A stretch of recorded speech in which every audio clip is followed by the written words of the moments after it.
मेरी उम्र 9-10 बरस की थी जब अब्बा ने मुझे जमीन पर घसीटते हुए घर से बेघर कर दिया था। मैं चीख चीख कर तुम्हें पुकारता रहा, मगर तुम बेहिस्सो हरकत सहमी हुई मुझे तकती रही। वाहिद रवानी तुम्हारे आंसुओं की थी जो अब्बा के गैज़ो गज़ब के आगे भी थमने को तैयार न थे।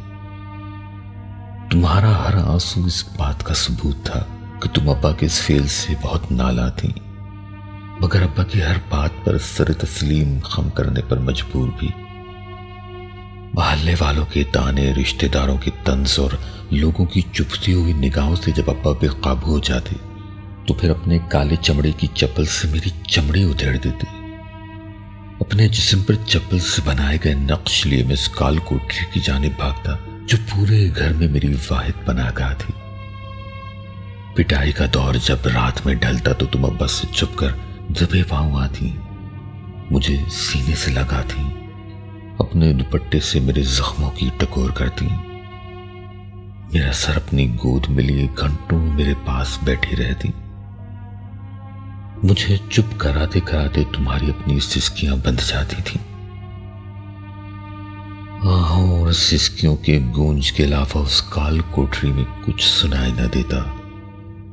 हम दोनों आंसुओं की जुबान में बात करते थे। मेरे आंसुओं में अनगिनत सवाल होते कि आखिर क्यों अब्बा की नफरत की खास इनायत मुझ पर ही है। आखिर क्यों घर में मेहमानों के आते ही स्टोर के तंगोतारीख कमरे में घर के हर फालतू सामान के साथ मुझे बंद कर दिया जाता है, और जब तक अल्लाह की रहमत हमारे घर से चली ना जाती मुझे रिहाई का परवाना क्यों ना दिया जाता। ये रहमत हर बार मेरे लिए जहमत क्यों बन जाती। मगर अम्मा, मेरे हर सवाल के जवाब में तुम खामोशी से मेरे ऊपर मोहब्बत भरी निगाह डालती और कुछ ना बोलती। बस कभी तुम मेरे माथे का बोसा लेती और कभी मेरे हाथों को चूम कर इस बात की गवाही देती कि मैं तो अपने राजा बेटे से बहुत प्यार करती हूँ। एक सवाल करते करते मैं थक जाता और नींद की आगोश में चला जाता कि आखिर मेरे से ऐसी क्या खता हुई है जो मैं अपने दूसरे बहन भाइयों की तरह अब्बा के प्यार का हकदार नहीं। हाँ, तुम्हारी गोद में सो जाने से पहले मैं ये दुआ भी करता था कि ये रात कभी खत्म ना हो, मगर सुबह होती और तुम फिर उस औरत का लिबादा ओढ़ लेती जो अब्बा और मुआशरे के खौफ से मुझे प्यार करते हुए डरती थी। जिस दिन अब्बा ने मुझे घर से निकाला उस दिन मेरा कसूर बस इतना था कि मैंने तुम्हारी सिंगार मेज पर रखी हुई लाली से अपने होंठ रंग लिए थे। तुम्हारा सुर्ख दुपट्टा सर पर रखे, तुम्हारे हाथों के कंगन अपनी कलाई में डाले, तुम्हारी टक टक करने वाली जूती पहनकर खुश हो रहा था। बस ये देखने की देर थी कि अब्बा ने मुझ पर फिर जूतों की बरसात शुरू कर दी। मैं माफी का तलबगार रहा मगर मेरी सुनवाई ना हुई, और फिर गालम गलोच करते हुए जमीन पर घसीटते हुए ज़नख़ा ज़नख़ा कहते हुए मुझे हमेशा के लिए सब घर वालों से दूर कर दिया। मेरे लिए अब्बा के आखिरी अल्फाज ये थे कि आज से तू हमारे लिए मर गया। ये जुमला सुनते ही मेरे हाथों की गिरफ्त जिसने अब्बा के पैरों को मजबूती से पकड़ा हुआ था कमजोर पड़ गई। मेरी गड़गड़ाती हुई जुबान खामोश हो गई, मेरे आंसू थम गए, क्योंकि मैं जानता था कि अब्बा अपनी कही हुई बात से कभी नहीं फिरते। और तुम माँ, तुम अब्बा के किसी भी फैसले के खिलाफ जाने की हिम्मत नहीं रखती थी। उसके बाद अब्बा मुझे हमेशा के लिए यहाँ छोड़ गए, यहाँ जहाँ एक गुरु रहता था। अमजद की जगह मेरा नाम अलीशा रख दिया गया।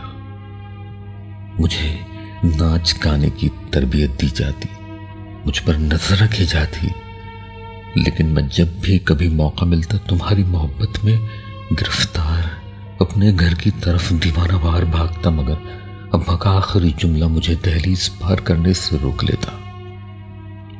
दरवाजे की ओट से जब तुम्हें गर्मा गर्म रोटी उतारते देखता तो मेरी भूख भी चमक जाती और फिर तुम अपने हाथों से निवाले बना बना कर मेरे बहन भाइयों के मुंह में डालती तो हर निवाले पर मेरा भी मुंह खुलता, मगर वो निवाले की हसरत में खुला ही रहता।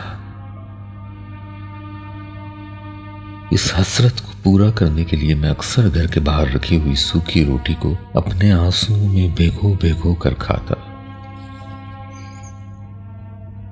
बाद की ईदें तो तन्हाई थी, पर जब घर बदरना हुआ था तब भी ईद पर जब अब्बा हर एक के हाथ पर ईदी रखते तो मेरा हाथ मैला ही रह जाता। जब हर बच्चे की झोली प्यार और मोहब्बत से भर दी जाती तो मेरी झोली खाली ही रह जाती। जब अब्बा अपना दस्त शफकत सबके सरों पर फेरते तो मेरा सर झुका ही रह जाता। सहन में खड़ी अब्बा की साइकिल, जिसको अक्सर मैं मोहल्ले से गुजरते देखता तो हर बार दिल में ये ख्वाहिश होती कि काश अब्बा साइकिल रोक कर मुझे एक बार, सिर्फ एक बार सीने से लगाएंगे, मगर मेरी ये ख्वाहिश ही रह गई। घर छोड़ने के अजाब के बाद मेरे पर एक और अजाब नाजिल हुआ, जिसके कर्ब ने मेरी रूह तक को जख्मी कर दिया। चंद शुरफा गुरु के पास आए और मुझे अपने साथ ले गए। मुझे जबरदस्ती बेलिबास किया और अपनी हवस की भेंट चढ़ा डाला। मैं इतना छोटा और कमजोर था कि मैं तकलीफ की वजह से अपने होश ही खो बैठा था। फिर उसी बेहोशी के आलम में मुझे गुरु के हवाले कर दिया गया। फिर ये सिलसिला ऐसा शुरू हुआ कि मैं रोज ही अपनी नजरों में गिरता रहा, मरता रहा। करता भी क्या कि अब मेरे पास कोई और दूसरी पनाहगाह न थी। फिर इसी काम को मेरे गुरु ने मेरे पेशे का नाम दे दिया। मैं गुरु के पास से कई बार भागा, दर दर नौकरी की तलाश में फिरता रहा, मगर मायूसी के सिवा कुछ हासिल न हुआ। अपना घर होते हुए भी हर बार गुरु के दर पर ही पनाह मिली। हमारा वजूद मुआशरे में गाली समझा जाता है। हमें तो किसी को बद्दुआ भी देनी हो तो हम कहते हैं कि जा तेरे घर भी मुझ जैसा पैदा हो। हालांकि हमारी रगों में भी सुर्ख रंग का खून दौड़ता है। हमें बनाने वाला भी तो वही है जिसने इन सबको पैदा किया है। उनके सीने में भी दिल हमारी तरह ही धड़कता है। तो फिर हमें किस बात की सजा दी जाती है? हमारा जुर्म क्या होता है? शायद हमारा जुर्म यह होता है कि हमारा खून सुर्ख है और मुआशरे का सफेद। मां, मैं सारी जिंदगी जीने की चाह में मरता चला गया। सफेद खून रखने वाले लोग कभी मजहब की आड़ लेकर तो कभी जिस्म फरोशी से निकार पर हमारे जिस्मों में गोलियां उतार देते हैं। मेरे साथ भी ऐसा ही हुआ। मुझे भी गोलियां मारी गईं। जब मुझे होश आया तो डॉक्टर मुझे उम्मीद की किरण दिखाने की कोशिश में आहिस्ता आहिस्ता मेरे कान में सरगोशी कर रहा था कि अगर तुम हिम्मत करो तो जिंदगी की तरफ लौट सकते हो। मैंने बहुत मुश्किल से अपने होठों को जंबिश दी और डॉक्टर से कहा कि अगर मैं हिम्मत करके लौट भी आया तो क्या मुझे जीने दिया जाएगा। जब मलिकुल मौत मेरे पास आया तो मैंने उससे जीने के लिए चंद लम्हों की दरख्वास्त की। न जाने क्यों इस बार मुझे उम्मीद थी कि तुम दौड़ी चली आओगी। मेरा बच्चा कहते हुए मुझे अपने सीने से लगाओगी। मेरे सर को अपनी गोद में रखकर मेरे जख्मों की टकोर करके मुझे इस दुनिया से रुखसत करोगी। लेकिन मौत के फरिश्ते ने भी चंद लम्हों की मोहलत न दी। सुना है क़यामत के रोज बच्चों को मां के हवाले से पुकारा जाएगा। बस मां तुमसे इतनी सी इल्तिजा है कि उस दिन तुम मुझसे मुंह ना फेरना। तुम्हारी मोहब्बत का तलबगार, तुम्हारा अमजद।